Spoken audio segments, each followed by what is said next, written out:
He felt a profound lightness. After the chaos of the great Vietnamese shift in our last episode, Aiden had survived the dismantling of his physical sanctuary. He'd learned that true stability didn't come from concrete, but from the resilience of the human spirit. And he knew he owed a debt to Saigon and specifically to Chi Mai, but this wasn't just a simple debt. It was structural. She hadn't just sold him coffee, she had taught him physics, philosophy, and practical survival. But how do you repay a debt of the soul? Back in his old life in London, every favor had a price tag, a clear monetary value. Gratitude was a bonus check or an expensive bottle of wine. But here, his gratitude felt like a vast, unquantifiable ocean, and all he had was a thimble.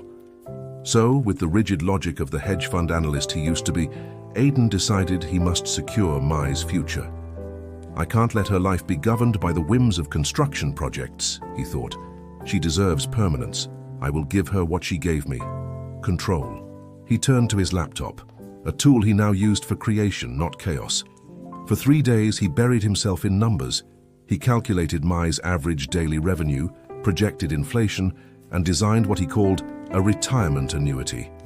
A plan that was mathematically sound and, he hoped, culturally respectful. The final number was significant. It was enough for her to buy a small house in the suburbs, far from the chaotic necessity of the sidewalk. It was the ultimate expression of his former self, a clean, logical, optimized solution for an emotional problem. He withdrew the money, converting the crisp, sterile US dollars into stacks of colorful Vietnamese dong, and sealed them meticulously in a thick gold envelope. The next morning, Aiden approached the new coffee stall, now beautifully settled under the shade of a bang tree.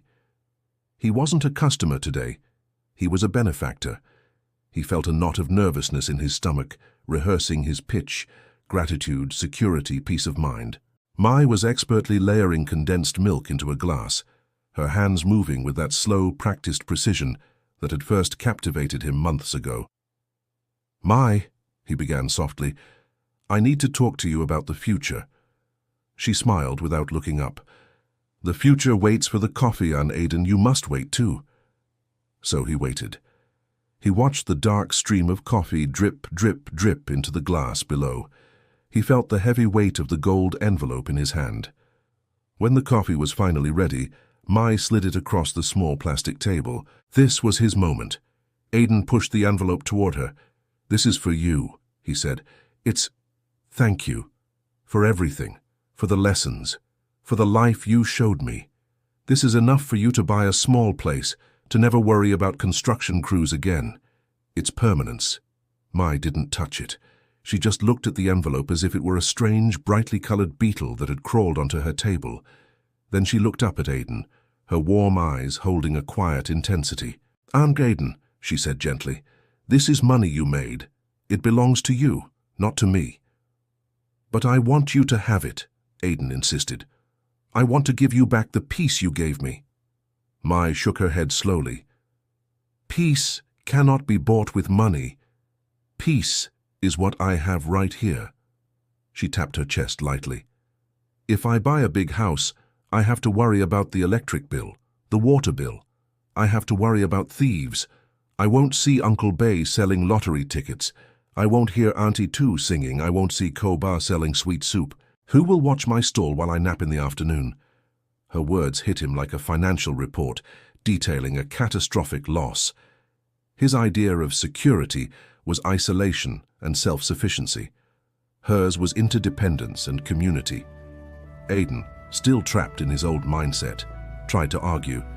He spoke of asset diversification and passive income. Mai listened patiently, occasionally taking a sip of her iced tea. Finally, she leaned forward. "Aiden, this sidewalk, it is a bank. Uncle Bay is my security guard.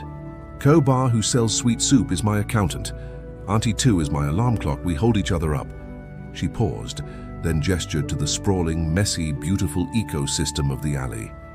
"Your big house is loneliness. My home. My home is this." Aiden felt the complete and utter failure of his logic system deep in his gut. His gift wasn't security. It was a severance package from her entire life. In a desperate shift, he turned to the lottery ticket vendor, Uncle Bay, who had shuffled closer, curious about the gold envelope. "Uncle Bay, I can help you. I can give you the capital to buy a proper stand, maybe a little motorbike to cover more area. A real business." Uncle Bay just chuckled, showing a few missing teeth. "Buy a motorbike? Who will buy my tickets here?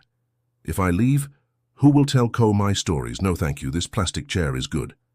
Aiden finally saw it.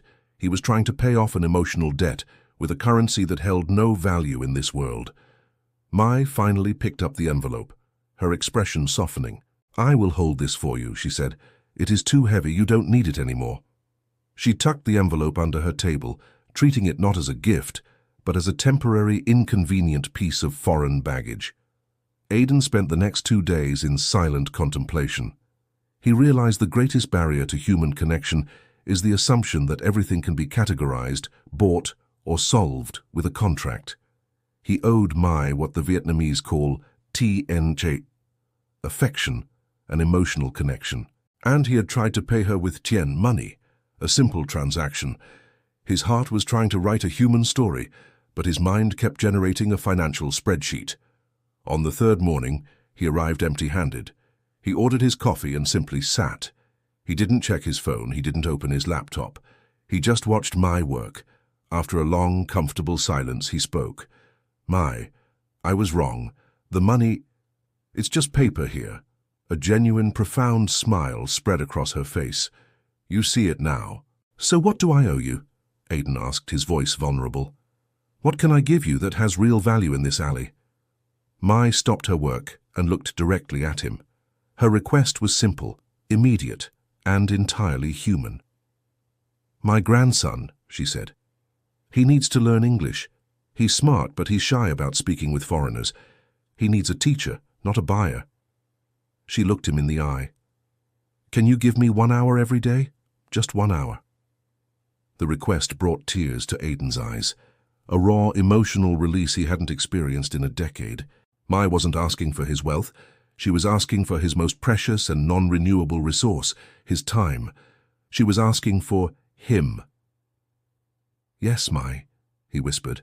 "I can give you 1 hour every day." The first English lesson took place right there, on the blue plastic stools. Mai's 10-year-old grandson, Trung, sat across from Aiden, looking terrified but with bright, curious eyes. Aiden didn't start with grammar or vocabulary. He started a conversation. "What is your favorite thing in Saigon, Trung?" The boy answered quietly. "Water." "Water? Why?" Aiden asked. "It flows away," Trung replied in Vietnamese. "It doesn't stay in one place." Aiden smiled. The boy was already a philosopher of the sidewalk. He realized his teaching wasn't just about language. It was about validating the wisdom the boy already possessed. In that hour, Aiden wasn't an investment banker. He was just Aiden, a neighbor, a tutor. He had finally paid his debt, not by giving away something he had plenty of, money, but by giving away the one thing he had always fiercely protected, his time. The transaction was complete, and the balance of his soul was finally restored. And the gold envelope? It remained untouched beneath Mai's table, a worthless monument to a life he no longer lived. If this story of finding a different kind of currency resonates with you, please share it. And don't miss the next chapter, where Aiden faces his most difficult choice yet. Like this video, and follow our channel to continue the journey with the Slow Drip series. Thanks for watching.